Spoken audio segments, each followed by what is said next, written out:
Hey everyone, lots of news to get to this week, plus we feature a local Vancouver band with a heavy sound. This is episode 37 of In It to Spin It with the Broken Hands.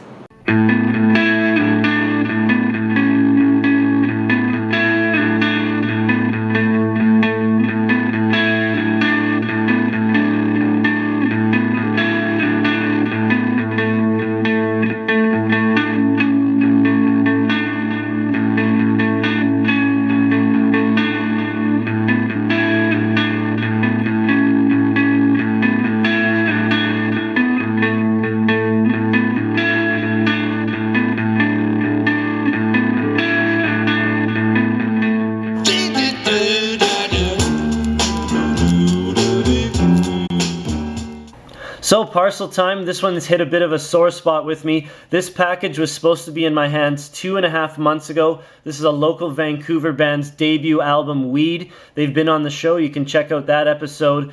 Couple Skate really dropped the ball here for me on this one.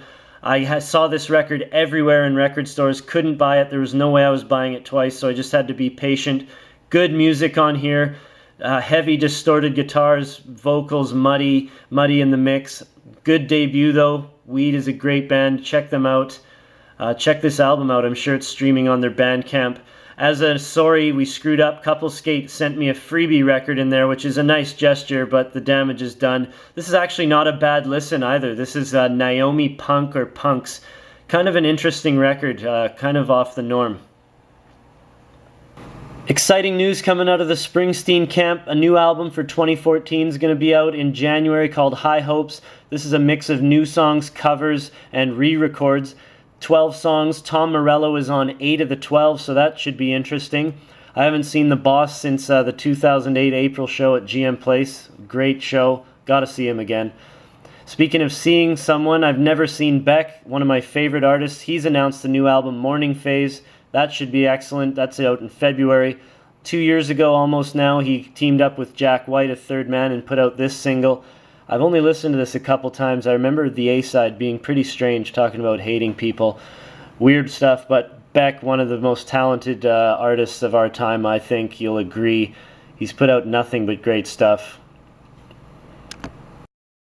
So about a month ago, our reporter Nick, she went out to Edmonton for a little vacation time away.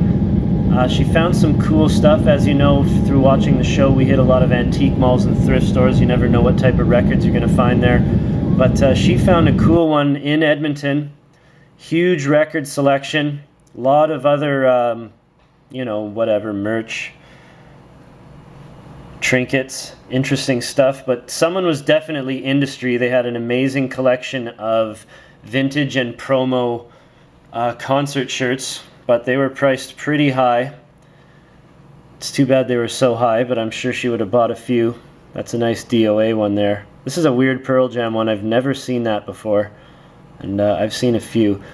Mudhoney, nice Mudhoney shirts she saw. Again, just too expensive, but we look at a lot of concert shirts, and these are pretty cool to find, even just to see. And she was nice enough, out of all the records, to pick up me a nice Ramones record you don't see that often, 1983's Subterranean Jungle. So good work, reporter out on the beat, Nicole, for the show here. Nine Inch Nails were in town last week. We attended. It was our first time seeing them in 5 years since the phenomenal 2008 Seattle show. This concert was very poorly attended. I entered the building and I ended up in the uppers, and it was like a ghost town. One of the concession people said it was the deadest concert they'd ever seen there. I thought perhaps it was the $50 toques they were selling. It was a merch item. Pretty ridiculous. Everyone that had tickets in the uppers was given a free upgrade to lower bowl. It definitely took away from the vibe in there, having all the uppers empty, nobody behind the stage. All that being said, phenomenal stage show once again. This is second to none. Really, really great stuff, as you can see here. The visuals are unmatched. I mean, they're so great. Trent does a fantastic job. Hesitation marks. All the songs came off pretty well. I will say the technology used in this on the 2008 the Slip tour, much better. I enjoyed that show a lot more. but I'd be a fool to complain about this. I mean, not a lot of bands are putting this type of production value in. It's a good night.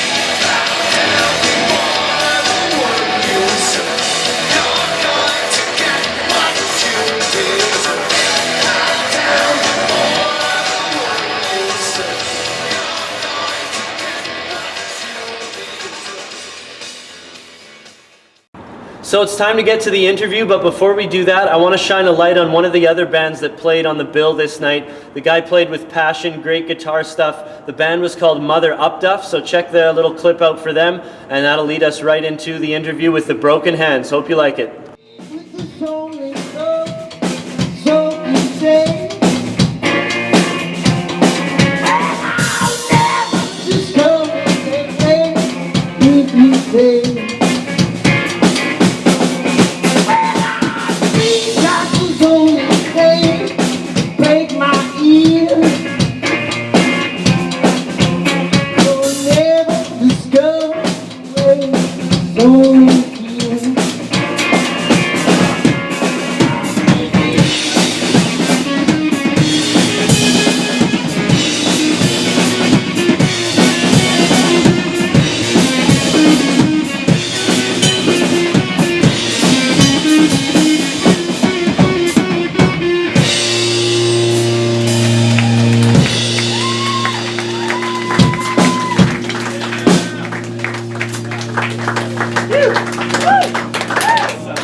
Hey everyone out there, we are at the Railway Club before a gig in Vancouver on a Sunday night with members of the Broken Hands. Say hi to everyone out there, guys. Hello everyone. Hello everyone. Yes, nice. Glad to have you guys on In It to Spin It. Thanks for being here. Thank you. You got a great guitar heavy sound. The band is coming out of Vancouver and we'll get right into it. How long have the Broken Hands been playing music together as a unit? As a three-piece? Yeah. 3 years? 3 years? Getting up on 3. Yeah, and how did it all form? Like buddies or? Yeah, me and the drummer Elwood were a two-piece for a long time, and then Cam saw us play at a gig, and so you need a bass player. And you wore his Boris shirt, and you guys were like, yep, done and done. Yeah. Nice. Cool. So now we're just louder. Yeah, well speaking of that, it goes right into this. You guys have a really loud, fast, heavy sound.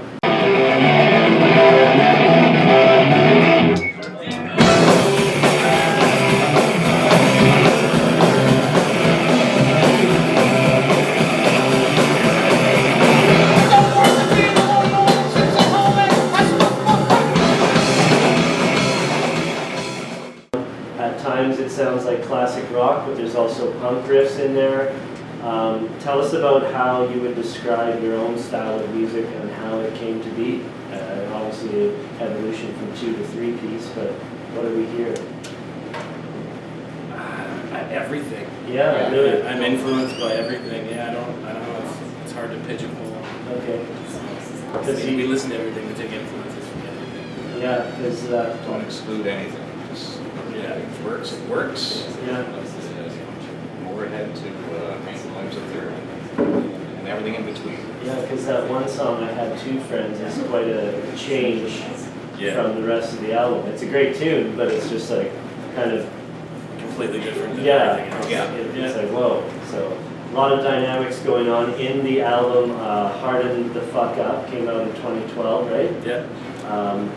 Great stuff on there. Like I said, pretty dynamic genre to genre, but overall loud and great. I listened to it last night with a few beers, and it was really, really good. Awesome. So we can link a couple of videos here for the people at home. Chicks Don't Dig Men No More, and Give It To You, maybe here and here, we'll do that. Like I said, it's been about a year and a half, almost 2 years. Are you guys working on new music?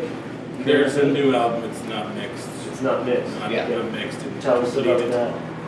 It's definitely not as heavy as the first one. Not as heavy. Rocky. There's still heavy stuff. It's still pretty heavy. Okay. Yeah, But but just a little bit more variety again, and yeah, like I said, throw curveballs. You got a title? Working title? possible. Fistful of Rock. Fistful of Rock. Nice. Yeah. How many songs? About 8, I think. 9? Yeah. And where are you recording and with who? Same place as last time, House of Pain, with Adam and Pain.